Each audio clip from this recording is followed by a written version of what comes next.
Good morning all students. मैं मोहित नालिया एक बार फिर आपके सामने हिंदी व्याकरण का एक नया टॉपिक लेकर उपस्थित हूँ।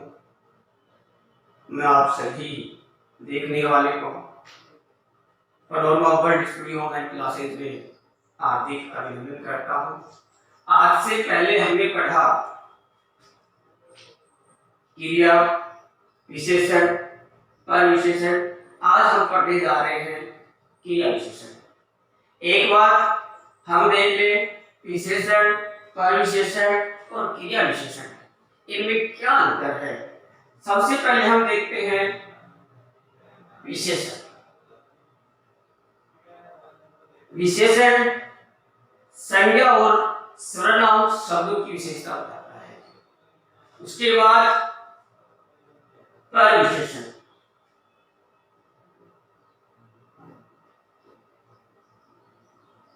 यह हम पढ़ चुके हैं। विशेषण संज्ञा और सर्वनाम शब्दों की विशेषता बताता है। तो परविशेषण वो होता है जो विशेषण की भी विशेषता बताता है। अब हम बात करते हैं क्रिया विशेषण की। क्रिया विशेषण क्या होता है। प्रश्न यदि आए तो उसको हम किस तरह से हल करें। पहला प्रश्न बन सकता है क्रिया विशेषण किसे कहते हैं। तो सबसे पहले हम जानेंगे क्रिया विशेषण की परिभाषा। क्रिया विशेषण की परिभाषा होती है कि क्रिया की विशेषता बताने वाले शब्दों को क्रिया विशेषण कहते हैं। कि क्रिया हो तो रही है, लेकिन कैसे हो रही है, कहाँ हो रही है, कब हो रही है, इन सब बातों को बताने वाले शब्दों को क्रिया विशेषण कहते हैं। तो सबसे पहले हम लिखते हैं क्रिया विशेषण की परिभाषा।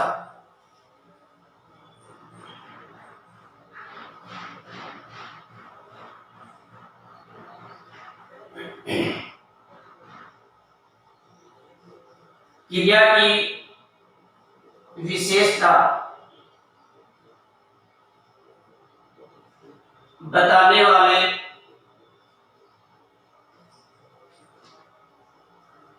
शब्दों को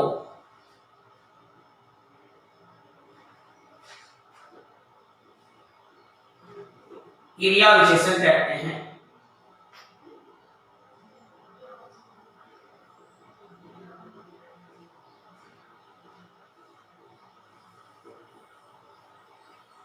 जैसे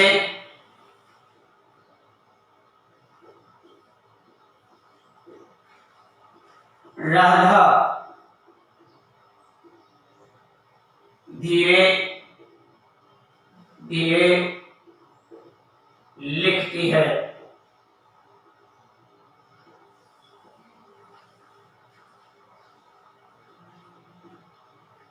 अचानक वर्षा होने लगी।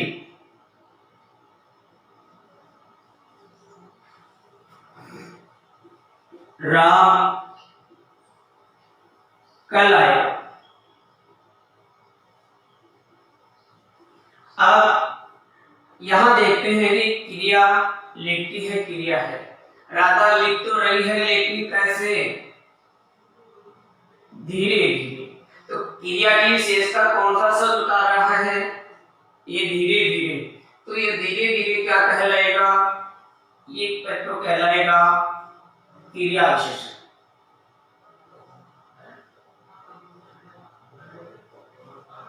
नीचे वाले देखते हैं वर्षा होने लगी। वर्षा होने तो लगी, लेकिन कब, कैसे, अचानक। तो यहाँ पर ये अचानक शब्द क्या होगा, ये होगा क्रिया विशेषण।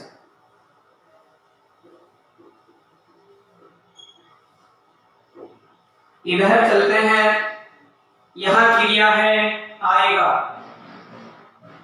राम आएगा, लेकिन कब, कल। तो ये कल क्या हो जाएगा, क्रिया विशेषण।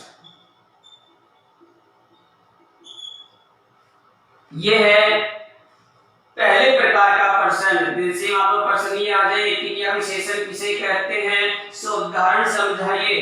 तो आप सबसे पहले क्रिया विशेषण की परिभाषा लिखेंगे, उसके बाद उसका कोई एक या दो उदाहरण लिखेंगे। अब दूसरा प्रकार है कि प्रश्न ये आए कि क्रिया विशेषण किसे कहते हैं। क्रिया विशेषण के भेदों का उल्लेख कीजिए। तो आप लिखेंगे क्रिया विशेषण की परिभाषा और उसके भेद। तो परिभाषा हमने यहाँ डाली है कि क्रिया और क्रिया की विशेषता बताने वाले शब्दों को क्रिया विशेषण कहते हैं। अब हम देखते हैं क्रिया विशेषण के भेद, जो दूसरे प्रकार का प्रश्न बनता है। इसमें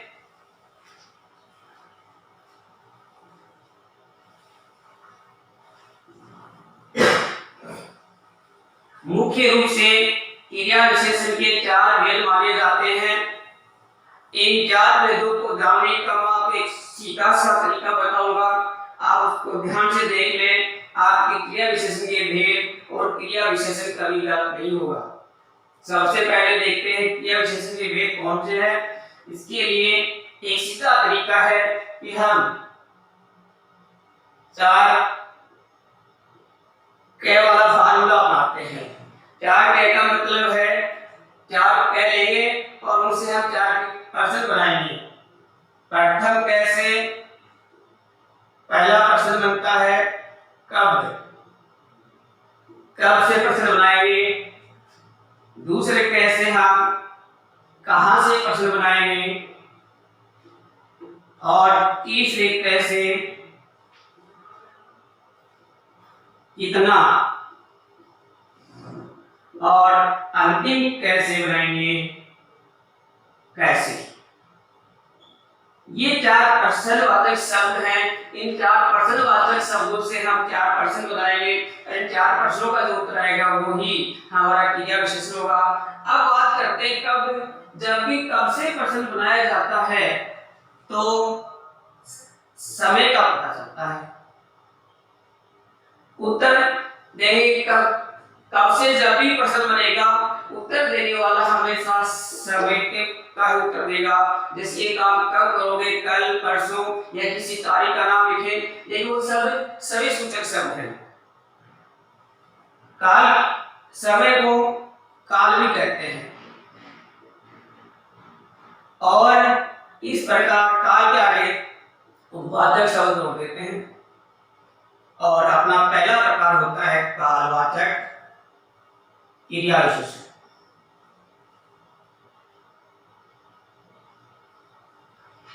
दूसरा कहां,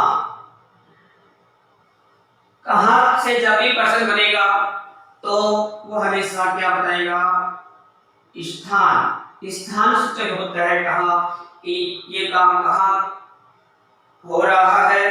तो कहां की जब भी बात आएगी तो वो स्थान सूचक होगा। तो स्थान के साथ हम जोड़ते हैं वाचक। और दूसरा भेद हो गया स्थानवाचक क्रिया विशेषण।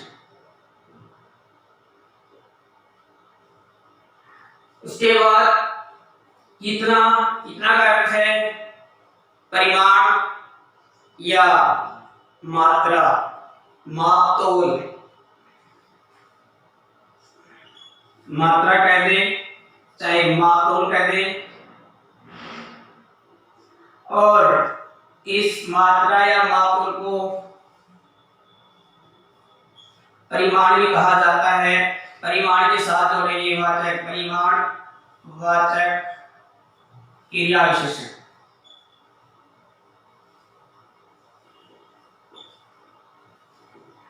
और अंत में कैसे, कैसे का अर्थ है काम करने का ढंग। और चाहे लिखे तरीका। और इसका दूसरा नाम होता है वृत्ति। और वृत्ति के साथ जोड़ेंगे वाचक, आगे लिख देंगे क्रिया विशेषण। इस प्रकार से हमारे क्रिया विशेषण के 4 भेद सामने आते हैं।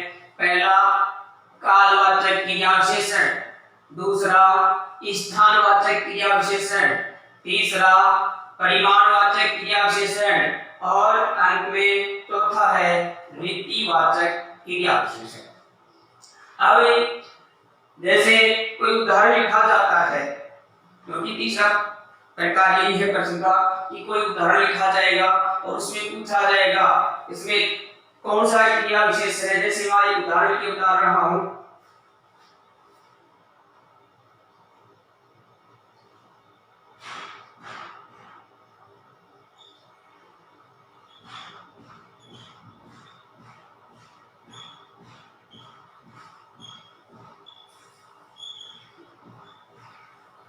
उदाहरण है राम खूब हंसता है। अब मैंने आपको बताया कि इन चार कैट को लेकर हम प्रश्न बनाएंगे और जिस प्रश्न का हमारा उत्तर आएगा वो ही अपना क्रिया विशेषण होगा। पहला लेते हैं कब, प्रश्न बनाएंगे राम कब हंसता है। इसका कोई उत्तर हमारे पास नहीं है तो इसमें कालवाचक कभी नहीं होगा। दूसरा कहां से लाते हैं, राम कहां हंसता है, इसका भी उत्तर नहीं आ रहा है तो स्थानवाचक भी नहीं होगा। उसके बाद तीसरा प्रश्न बनता है राम कितना हंसता है और इसमें अपना उत्तर आ रहा है राम खूब हंसता है, तो इसका अर्थ होगा इसमें है परिमाण वाचक क्रिया विशेष। इस प्रकार से जो भी उदाहरण दे रखा है हम उस उदाहरण को लेकर और कब कहां कितना कैसे प्रश्न बना लेते हैं और जिस प्रश्न का हमारा उत्तर आता है जो कब कहां कितना कैसे को दर्शाता है उसके सामने जो दे लिखा है वही हमारा उत्तर होता है। एक उदाहरण और देखते हैं,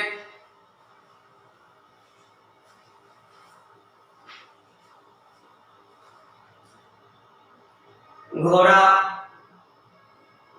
तेज दौड़ता है।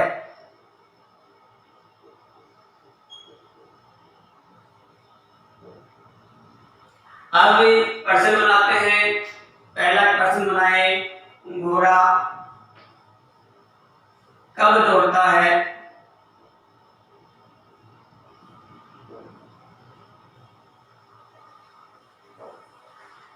इस कब का उत्तर इसमें नहीं आ रहा है तो इसमें ये तो नहीं होगा। फिर अगला बनाएंगे घोड़ा कहां दौड़ता है, इसमें भी इसका उत्तर नहीं आ रहा है, घोड़ा कहां दौड़ता है तो इसमें स्थानवाचक भी नहीं होगा। अगला घोड़ा कितना दौड़ता है, इसमें भी उत्तर नहीं आ रहा है, इसका मतलब है परिमाणवाचक भी नहीं होगा। फिर अगला और अंतिम प्रश्न बनता है घोड़ा कैसे दौड़ता है और इसमें अपना उत्तर आता है घोड़ा कैसे दौड़ता है, घोड़ा तेज दौड़ता है। इसके बाद ये तो मैंने आपको बताया एक सीधा तरीका, अब हम उसका डिटेल से अध्ययन करते हैं। सीधा जो दर्शा सकते हैं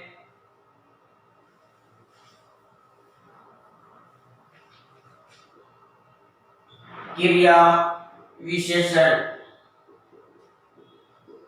के भेद और इसके मुख्य रूप से चार भेद माने जाते हैं।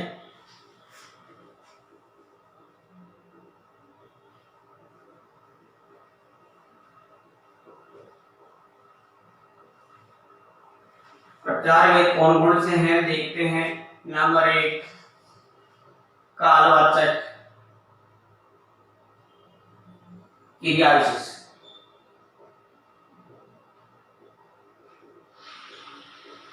नंबर 2 स्थानवाचक क्रिया विशेष।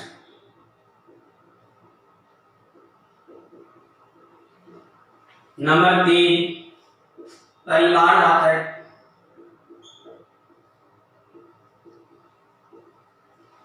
क्रिया विशेषण।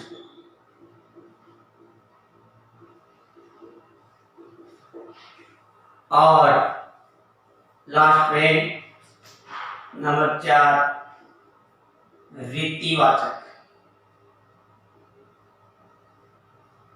क्रिया विशेषण।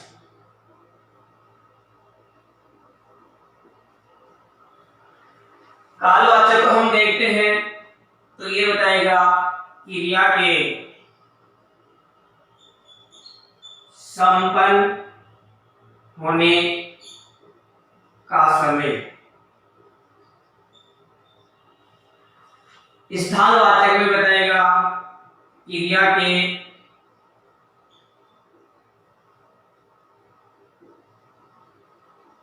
संपन्न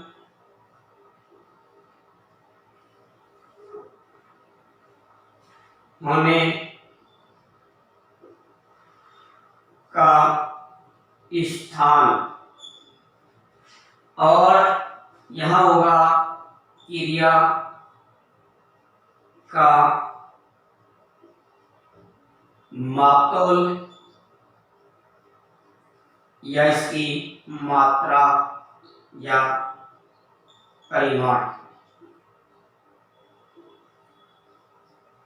और यहां होगा क्रिया के संपन्न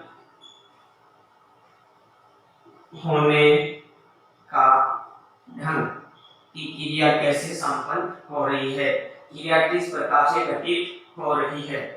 अब हम पढ़ते सबसे पहले कालवाचक क्रिया विशेषण। आगे बढ़ते हैं।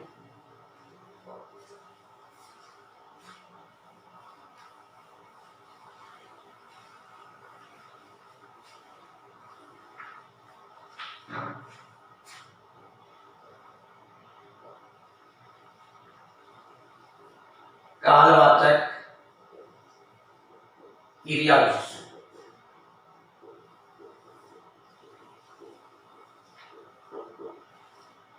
सबसे पहले कालवाचक क्रिया विशेषण की परिभाषा।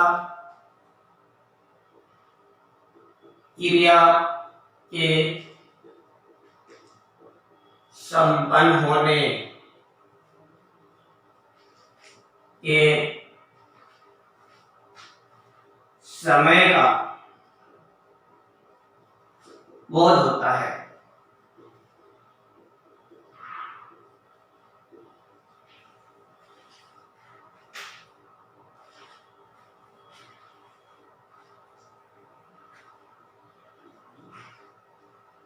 कालवाचक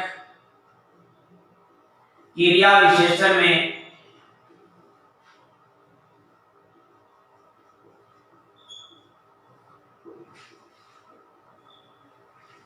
मिलने वाले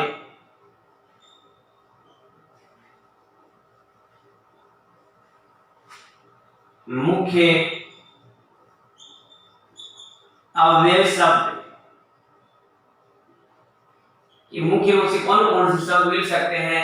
तो इनमें मिल सकते हैं कल, आज, सुबह, शाम, रात या अन्य समय सूचक शब्द।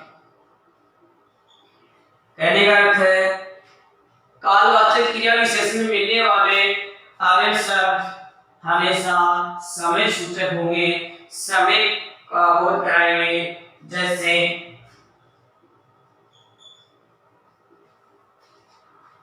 महेश आज जाएगा।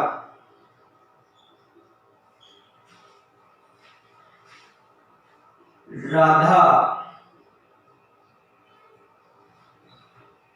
कल आएगी। मोहन सुबह पढ़ेगा। ये जो शब्द आ रहे हैं ये समय सूचक शब्द आएंगे और क्रिया के संपन्न होने के समय का बोध कराएंगे कि क्रिया संपन्न कब हुई या कब होगी। इसके बाद चलते हैं तो स्थानवाचक क्रिया विशेषण। स्थानवाचक क्रिया विशेषण में क्रिया के संपन्न होने का स्थान का बोध होगा कि ये क्रिया कहाँ संपन्न होगी या कहाँ संपन्न हो रही है। देखते हैं नंबर 2,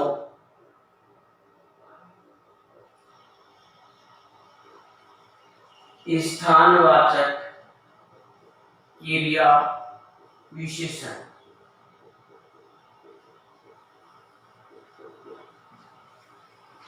स्थानवाचक क्रिया विशेषण में क्रिया के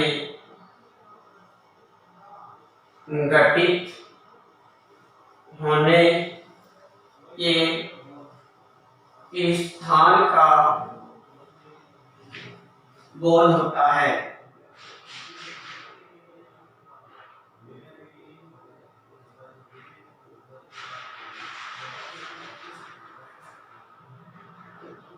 स्थानवाचक क्रिया विशेषण में मिलने वाले अवयव शब्द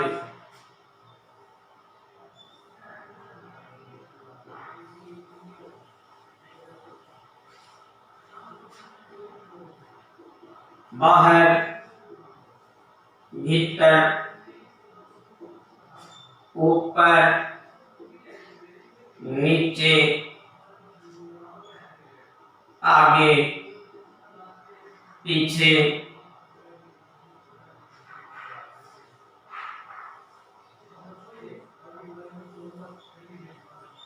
दाएं, बाएं या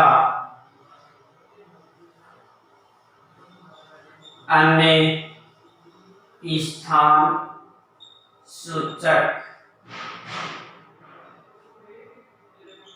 अवयव शब्द मिलते हैं।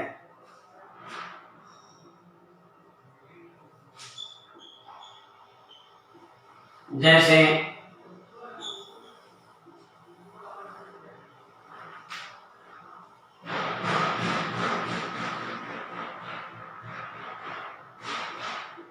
राकेश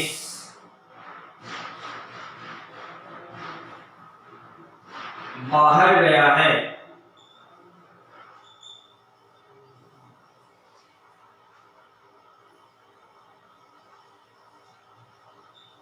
सीता भीतर है।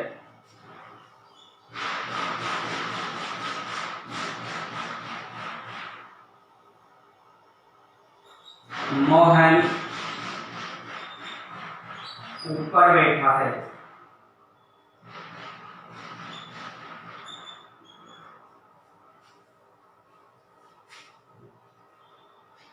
अब यहाँ जो शब्द आए हैं बाहर, भीतर, ऊपर, नीचे, ये सब क्रिया के संपन्न होने का स्थान का बोध कराते हैं कि क्रिया कहाँ संपन्न हो रही है, इसलिए ये कहलाते हैं स्थानवाचक क्रिया विशेषण।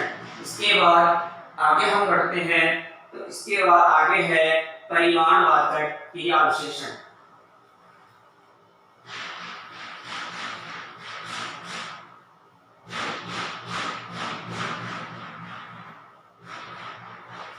नंबर 3 परिमाणवाचक क्रिया विशेषण।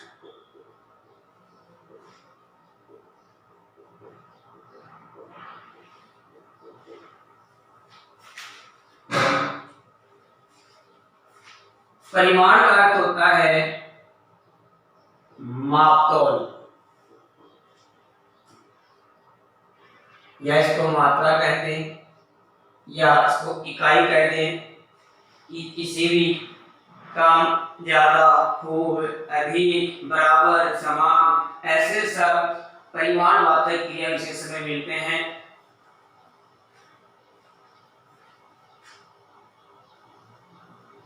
क्रिया के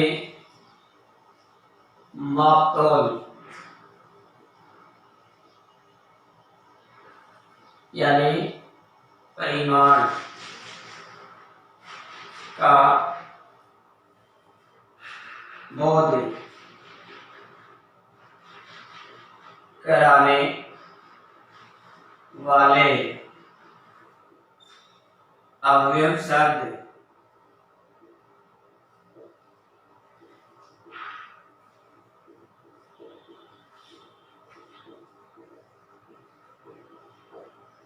को परिमाणवाचक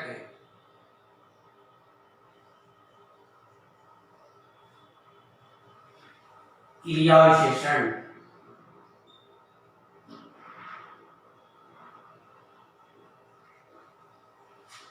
कहते हैं।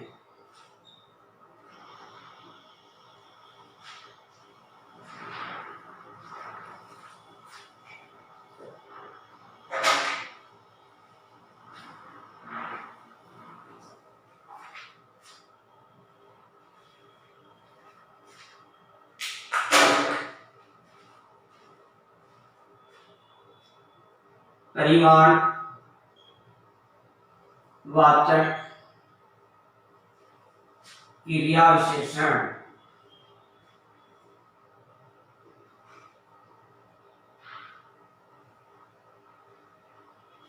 में मिलने वाले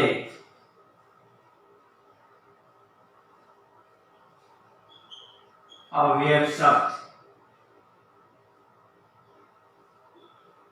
इसमें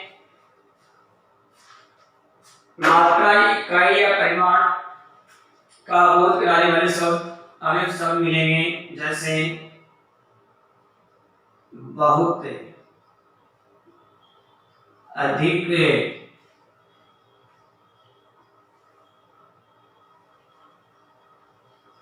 अत्यंत, कम, न्यून, खूब,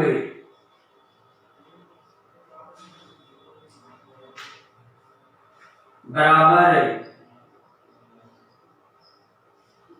सम्मान आदि। जैसे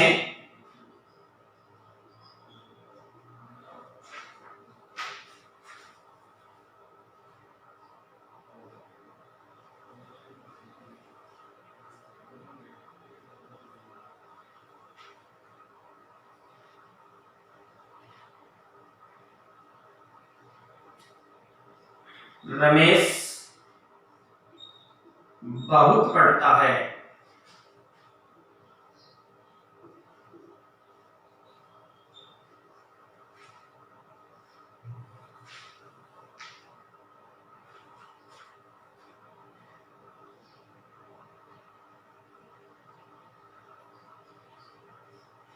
राम खूब खाता है।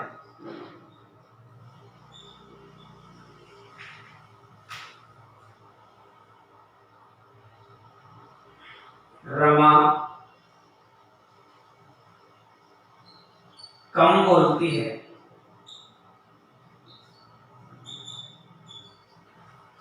यहाँ पर बहुत, खूब, कम ये पढ़ना, खाना, बोलना क्रिया की विशेषता बताते हैं। तो क्रिया की विशेषता बताने के कारण बहुत, खूब और कम ये सब क्या कहलाएंगे? ये सब कहलाएंगे क्रिया विशेषण। इसके बाद अंतिम है वो है रीतिवाचक क्रिया विशेषण। रीतिवाचक का मतलब है क्रिया के घटित होने के ढंग, उसका तरीका उसी को क्या कहा जाता है? वृत्ति कहा जाता है। काम करने की जो शैली होती है, क्रिया करने की जो शैली होती है, वो शैली ही क्या कहलाती है? वो शैली ही कहलाती है वृत्ति। और वृत्ति के साथ सब जोड़ देते हैं वाचक और आगे लिख देते हैं क्रिया विशेषण। इस प्रकार से अपना चौथा भेद हो जाता है, वो होता है वृत्तिवाचक क्रिया विशेषण। देखते हैं।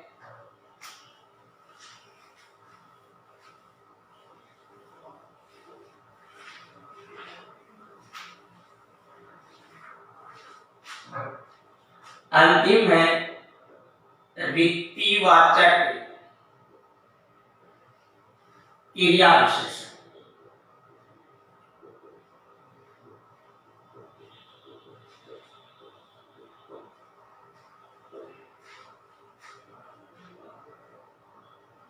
क्रिया के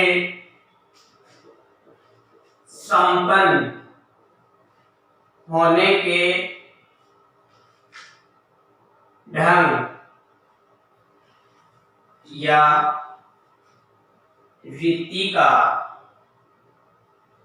बोध कराने वाले अव्यय शब्द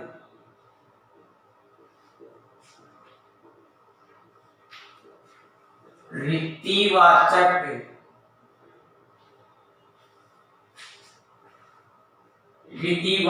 क्रिया विशेषण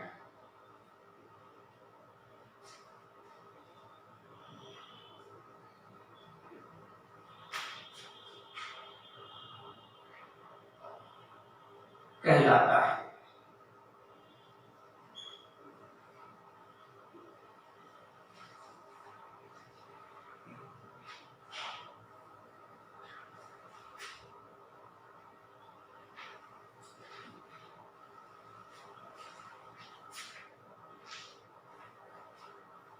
वृत्तिवाचक क्रिया विशेषण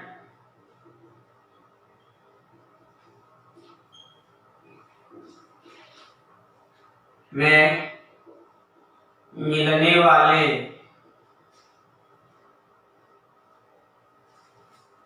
मुख्य अव्यय शब्द अचानक, सहसा, एकाएक,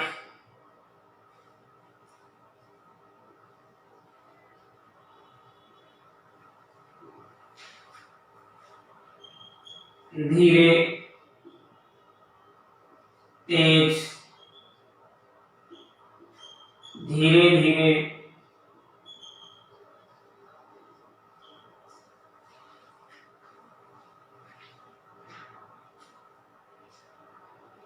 आदि।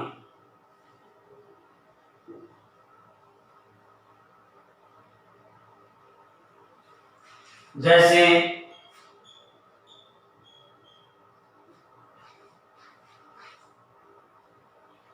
बच्चा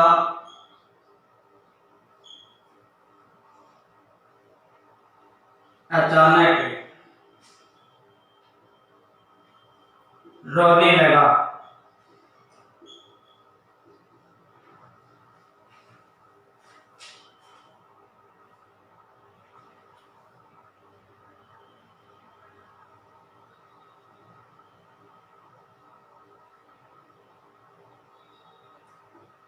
राजेश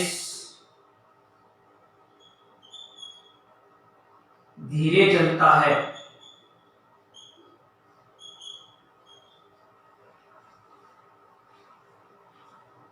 महेश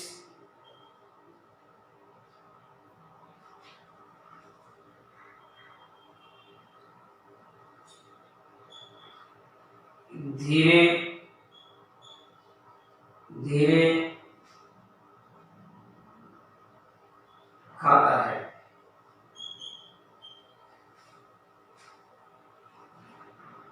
मोहन